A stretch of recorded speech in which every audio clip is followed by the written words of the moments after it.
Olá, César, tudo bom por aí? Ô, Thalita, boa tarde às amigas e amigos do programa também que nos acompanham nesse momento. Boa tarde, César. Bom, vou começar pelo Datafolha, depois vou trazendo os outros tópicos que eu quero passar com você, tá bom? Datafolha deixa bastante clara essa questão da importância do voto útil, né? Com os números sobre certeza e incerteza ali dos votantes. E, de fato, parece ser o voto útil que pode definir em primeiro turno, assim, concretamente essa eleição, né? Como que você tem visto esses números? Me parece que sim. Como eu vejo, esse Datafolha é o maior balde de água fria que o bolsonarismo recebeu, possivelmente em todo o período pré-eleitoral, porque o bolsonarismo se articulou de forma a avançar medidas emergenciais em caráter emergencial que continham uma certa carga de agenda social. Então ele procurou beneficiar taxistas, caminhoneiros, ele procurou ah, expandir um pouco o Auxílio Brasil, está combatendo o aumento do preço da gasolina, a despeito disso que você acabou de dizer aí, né, o lucro obsceno que de fato foi distribuído para acionistas privados da Petrobras. Então tinha todo um conjunto eleitoreiro que foi aprovado em caráter de urgência, que a gente sabe que não tem absolutamente nada a ver com o governo Bolsonaro, mas que ele estava tentando, de alguma forma, capitalizar em cima durante esses próximos 6 meses, única e exclusivamente para tentar a reeleição, que o Datafolha demonstra que não surtiu efeito, pelo menos até esse ponto. Faltando agora pouco mais de 60 dias para o pleito presidencial, o Lula continua aparecendo com uma chance muito grande de vitória ainda no primeiro turno.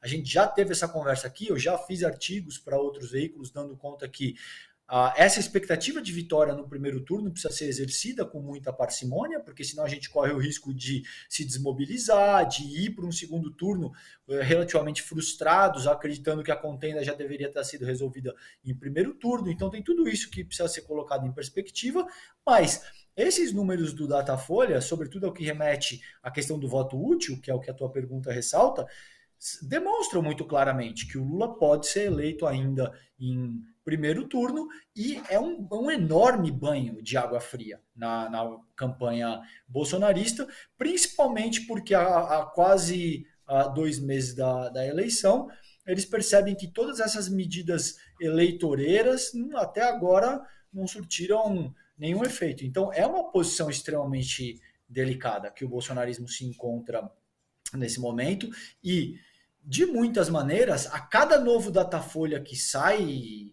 Thalita, essas forças estruturais da política institucional brasileira vão abandonando cada vez mais, vão abandonando exponencialmente o bolsonarismo.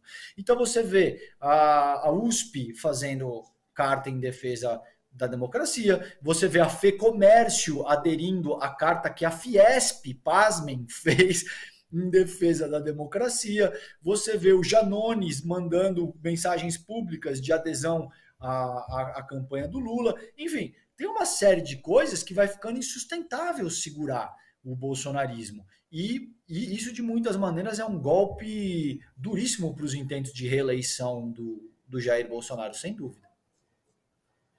Ontem eu discutia com o Miguel Stedley, inclusive, sobre a Fiesp e a FEBRABAN terem assinado essa Carta pela Democracia, que representaria, de certa forma, que essa elite econômica está soltando a mão de Bolsonaro. E a pesquisa hoje também, ontem, Datafolha, dá alguns indícios, né? Porque Lula avançou entre homens e entre os mais ricos, né? Então, Lula tem adotado um caminho interessante nas conversas que tem feito com empresários. Seguramente, e veja, até para a alta burguesia nacional não interessa mais o governo bolsonarista pelo simples fato. O governo bolsonarista ele é tão inepto, ele é tão disfuncional em ampla medida, que ele não é bom para o ambiente que essa alta burguesia precisa para concretizar os seus negócios, entende? De muitas maneiras, o ambiente ideal é um ambiente de harmonia institucional, previsível, no qual as pessoas entendem quais são os termos e conseguem fazer um planejamento de pelo menos médio prazo para realizar os seus investimentos, enfim, para tomar as medidas que devem ser tomadas. O governo do Jair Bolsonaro, na tentativa de dar uma sobrevida ao próprio bolsonarismo, teve que radicalizar tanto as medidas e os discursos que se tornou disfuncional. E tem a adesão hoje de 25%, 30% da população que se identifica sobretudo com o elitismo histórico-cultural e com o dogma religioso, que foram duas dimensões que a gente já explorou juntos aqui no programa.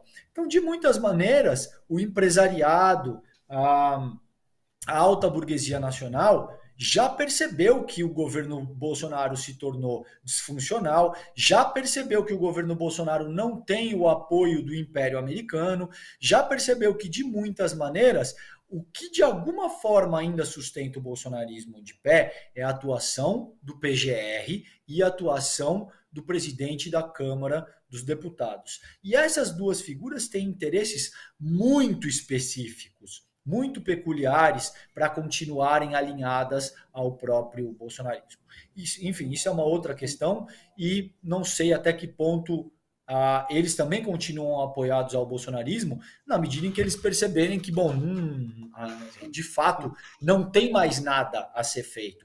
Nesse momento, por que eu te digo que esse Datafolha é um enorme, possivelmente o maior banho de balde de água fria que o bolsonarismo recebeu? Porque eles tinham a expectativa, depois de organizar essas medidas eleitoreiras, de que, bom, a diferença que em junho era de 19, 20 pontos, deve ter caído para 12, 13 pontos de vantagem para o Lula. Isso significaria que o ritmo de recuperação bolsonarista talvez tivesse fôlego para pelo menos ir ao segundo turno ou para pelo menos equiparar o jogo ainda no primeiro turno. O que esse Datafolha demonstra é que não houve oscilação nenhuma. A coisa continua fundamentalmente no mesmo cenário em que ela estava antes desse anúncio mais efetivo dessas medidas eleitoreiras. Isso significa que não pode surtir nenhum efeito nos próximos 2 meses? Não. Algum efeito pode ser que essas medidas tragam para o debate eleitoral. Mas, em ampla medida, significa que o tempo do bolsonarismo agora é extremamente curto e que não tem nenhuma alteração nesse cenário, nessa pesquisa do Datafolha, demonstra que, de muitas maneiras, o bolsonarismo está absolutamente encurralado e vai se ver daqui para frente, ele está cada vez mais isolado, principalmente considerando essas dimensões mais estruturantes da política institucional brasileira. E por conta disso que, inclusive, Bolsonaro talvez veja a eleição como um plano B, né? O plano A dele talvez seja outro, é realmente atacar o processo, é melar a eleição, enfim.